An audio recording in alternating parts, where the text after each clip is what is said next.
Welcome to Call the Wild Tutorials, and today we're back here at the Hirschfeldt shooting range again, and we're going to answer the question, do you really need the zeroing perk skills? Well, let's find out today. You see, I've played this game since release, and I thought the zeroing perks were very important to get, but recently I heard a lot of folks say, you know what, you don't really need them. And so I thought I'd come out here and test out whether I needed it. Now, I've gotten rid of the zeroing perk skill altogether, and so we are going to just test it out. So I set the target at 50 meters. As we know, the lowest zeroing that we can go is 75. So let's see with our default set at 150 meters, whether it makes a difference at 50 meters. So we're just going to line up our shot here.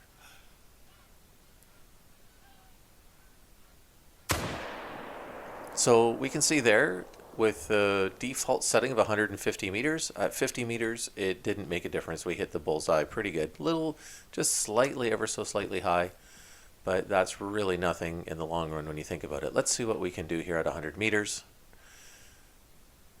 I should go prone, but I kind of want to get up and down quick, so we'll see what happens here.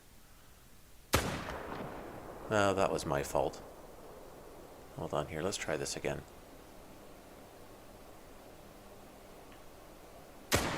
Alright, well, we get the picture. So at 100 meters, once again, we're in the bullseye. So now let's go to the 150 meter target.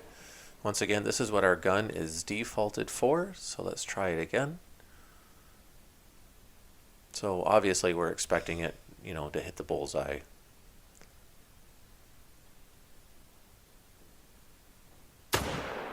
Excellent.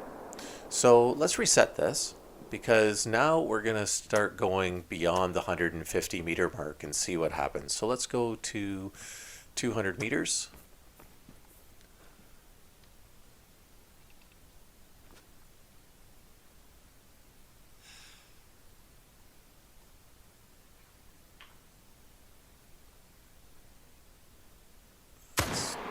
And there we go. So at 200 meters, that was kind of my fault there, but let's go up one more. Let's go to 250 meters and see how true it's hitting.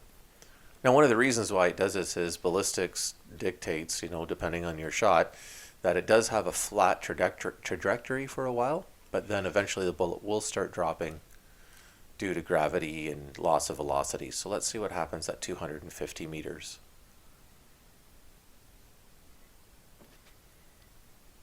Just ran out of breath there, so let's just wait a second. We'll try this again.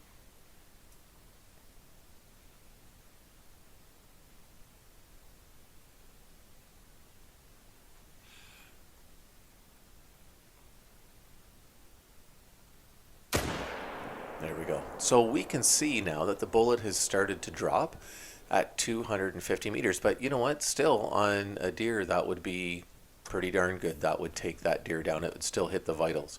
Let's try it at 200 or 300 meters now and see where we are. So we can see now it's gone even lower, right, because of gravity, but we can compensate for this. So we're just going to pick it up and aim just a little bit above the target or near the top of the target before we let our shot go, and there we go. So we've got a bullseye. So you know, by all stretch of the means, that 150 meter zeroing is more than adequate for taking short shots, your mid-range shots, and as we can see, long shots. So on your long shots, all you're going to have to do is aim just slightly higher, and so really you could save yourself 2 perk points and not use the zeroing perk, which is actually pretty handy to know, because then you don't have to get those zeroing perks right away. Anyways, so if you have any comments, leave them below. Any questions you want to see answered, please just leave them below as well. We'd love to make a video on them. So from the Hirschfeldt shooting range, this is Call the Wild Tutorials saying happy hunting.